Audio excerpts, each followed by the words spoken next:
যখন মেহমান আসার কথা থাকে তখন কেমন জানি মনটা ছটফট করে, কখন আসবে, কি করব না করব, একটা অন্যরকম আনন্দ কাজ করে। আর কার কার এমন হয় জানি না, আমার কিন্তু সব সময় এমন হয়। আর সবচাইতে বেশি লাগে যখন শুনি যে বাবা মা আসবে।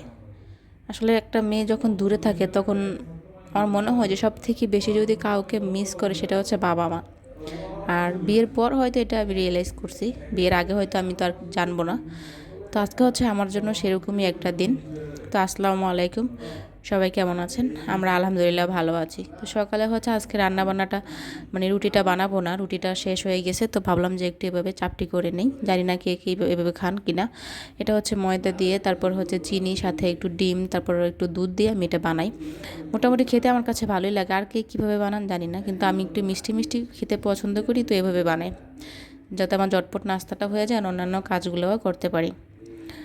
আর আব্বু হচ্ছে আমার দেশের বাড়ি হচ্ছে চাঁদপুরে, ওইখান থেকে আসবে। মানে আস্তে আস্তে হচ্ছে অনেকটা দেরি হয়ে যায় চাঁদপুর থেকে বরিশালে।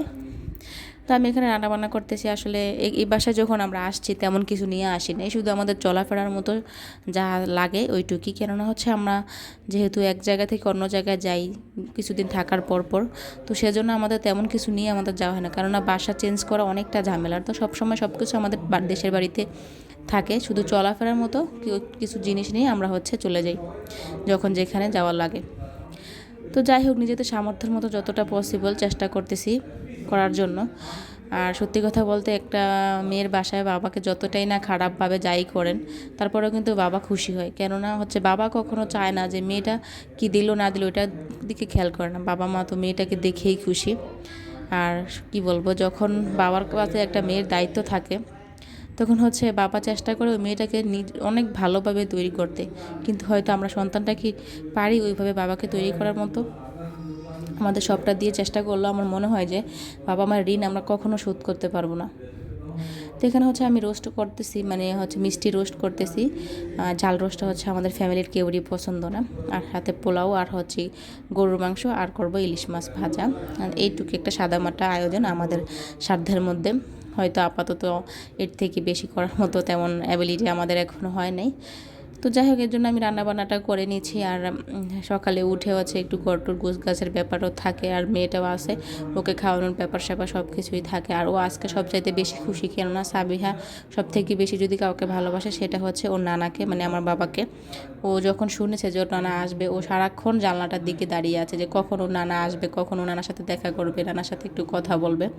হয়তো সব বাচ্চারাই এরকম একটু নানার পাগল হয়, আমার মেয়েটাও ঠিক তেমনই হয়েছে। সারাক্ষণ শুধু ওর নানার কথাই মনে পড়ে। আর এখানে আসার পর একা একা বাসায় থাকে, ও মনমরা হয়ে থাকে, একবার অ্যাক্সিডেন্টও হয়ে গেছে। তো যাই হোক, তারপরে হচ্ছে আমি রান্নাবান্নাটা করে নিচ্ছি। আরেকটা কথা হচ্ছে শেয়ার করবো, আমার বাবা আসতেছে, মূলত হচ্ছে শীতকাল। আর মেয়েদের বাসায় কিছু নিয়ে আসার লাগে। আর রসের নাস্তা আমার হাজব্যান্ডের খুবই পছন্দ, খেজুরের রস। এই সময়টাতে হচ্ছে সেটা খুবই বিখ্যাত। আর এখন হচ্ছে সেটা নিয়ে আমার বাবা আসবে আর কি। তো ওই নাস্তা পিঠা এটা তো সবাই মানে জানি না কোন কোন জায়গায় এই রীতিটা আছে। আমাদের এখানে হচ্ছে মেয়ের বাবারা বিভিন্ন সময় ঈদ বলেন, তারপর হচ্ছে বিভিন্ন অনুষ্ঠানে মানে মেয়ের শ্বশুরবাড়িতে বিভিন্ন জিনিস নিয়ে যায়। তো আমার জামাই হচ্ছে এই নাস্তাটা পছন্দ করে, সাথে হচ্ছে বাফা পিঠা, এগুলো তো আমি বানাতে পারি না, এগুলো হচ্ছে গ্রাম থেকে আবু বানাবে। আর সব থেকে বড় কথা হচ্ছে যে বাবা মা ভালোবেসে যাই আনবে সন্তান, তো সেটাতেই খুশি থাকবে। আর আমার সবচেয়ে বেশি খুশি লাগতেছে আমার বাবা আসবে, আর অনেক দিন পর আসছে। সত্যি কথা বলতে মাঝে মাঝে অবাক লাগে যে আমি মাত্র 1 মাস হচ্ছে এখানে আসি, কিন্তু আমার কাছে মনে হচ্ছে যে আমি মানে একটা যোগ ধরে আমি মামা দূর থেকে অনেক দূরে আছি আমার ফ্যামিলিটা থেকে। কার কার এমন লাগে আমি জানি না, আমার কাছে খুবই খারাপ লাগে। যখনই মনে পড়ে মন চায় উড়ালটা দিয়ে চলে যাই। কিন্তু আমার হাজব্যান্ড বলছে এবার নাকি আর দ্রুত মানে যাওয়া হবে না, কেননা হচ্ছে আমাদের কিছুদিন পর পর পোস্টিং হয়ে যায়, এখান সেখান করতে করতে অনেক ঝামেলা হয়ে যায়। আর নিজে যেহেতু একা মানুষ, বাচ্চা নিয়ে অনেকটা সমস্যা পড়ে যায়, তাই সেই জন্য তেমন কোনো কেনাকাটা বাসায়ও করি না, মানে খুব সাধারণ চলাফেরা করি। আর সাধারণের মধ্যেই সবসময় সব কিছু করার চেষ্টা করি। আর আমি সবসময় একটু সাধারণ চলতে পছন্দ করি। সবাই আমাদের জন্য দোয়া করবেন। তো এই ছিল হচ্ছে আমার রান্নাবান্নার আয়োজন, সাথে হচ্ছে আমি গরুর মাংসটাও রান্না করতেছি, আর এই পাশে হচ্ছে ইলিশ মাছটা ভাজতেছি। আর সাথে কি বলবো, সাবিহাটানোর রান্নাবান্নাটাও করতে হবে। তো তো রান্নাবান্না শেষ করার পর আব্বু যখন আসলো খাওয়ার জন্য সব কিছু রেডি করে নিচ্ছি। এই তো হচ্ছে আমার রান্নাবান্নার আয়োজন। হয়তো অনেকেই দেখে বলবেন যে এটা এত সাদামাটা কেন, এইভাবে কি কেউ আপ্যায়ন করে। আসলে আমার যা ছিল তাদেরই আমি আপ্যায়ন করার চেষ্টা করছি। এটুকুই আমার মধ্যে খুব সিম্পল। আসলে আল্লাহ যখন কখনো ওইভাবে দেয় অবশ্যই সেভাবে আমি আপ্যায়ন করব। সত্যি কথা বলতে শখ থাকলে সামর্থ্য থাকে না, এই আর কি। তো যদি ভিডিওটি ভালো লাগলে অবশ্যই সবাই শেয়ার করে দিন। আল্লাহ হাফেজ।